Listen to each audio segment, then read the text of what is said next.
Lighthouse કીપરની નોકરી, જેના માટે વાર્ષિક 30 કરોડ રૂપિયા પગાર આપવામાં આવે છે, તેમ છતાં લોકો તેને કરવા માંગતા નથી. આ નોકરીનું મુખ્ય કામ લાઇટહાઉસના પ્રકાશને ચાલુ રાખવાનું છે, જેથી ખલાસીઓને માર્ગદર્શન મળી શકે.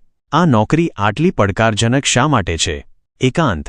લાઇટહાઉસ કીપરે દૂરના સ્થળે રહેવું પડે છે, જેના કારણે તેમને સામાજિક સંબંધો ઓછા મળે છે. જોખમ. લાઇટહાઉસ મોટે ભાગે સમુદ્ર કિનારે આવેલા હોય છે, જ્યાં તોફાન અને અન્ય દરિયાઈ જોખમોનો સામનો કરવો પડે છે. સ્થિરતા. આ નોકરી એક સ્થિર અને નિયમિત કામ છે, જે કેટલાક લોકોને આકર્ષક લાગતું નથી. કેટલાક લોકોને આ નોકરી આટલી આકર્ષક કેમ નથી લાગતી?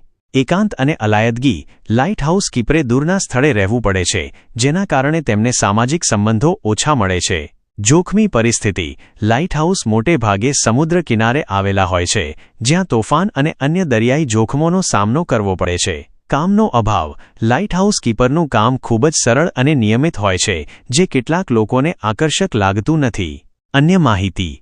એક અહેવાલમાં જણાવવામાં આવ્યું છે કે ઇજિપ્તના ફેરોઝ લાઇટહાઉસના કીપરની નોકરી વિશ્વની સૌથી પડકારજનક નોકરીઓમાંની એક છે. અન્ય એક અહેવાલમાં જણાવવામાં આવ્યું છે કે આ નોકરી માટે વાર્ષિક પગાર 30 કરોડ રૂપિયા છે, પરંતુ તેમ છતાં લોકો તેને કરવા માંગતા નથી. એક વધુ અહેવાલમાં જણાવવામાં આવ્યું છે કે આ નોકરીમાં લાઇટહાઉસના પ્રકાશને ચાલુ રાખવાનો અને જહાજોને યોગ્ય રસ્તે રાખવાનો સમાવેશ થાય છે. એ નોંધવું અગત્યનું છે કે આ નોકરી ફક્ત એવા લોકો માટે યોગ્ય છે, જેઓ એકલા અને અલાયદગીમાં રહેવા અને જોખમી પરિસ્થિતિઓનો સામનો કરવા તૈયાર છે.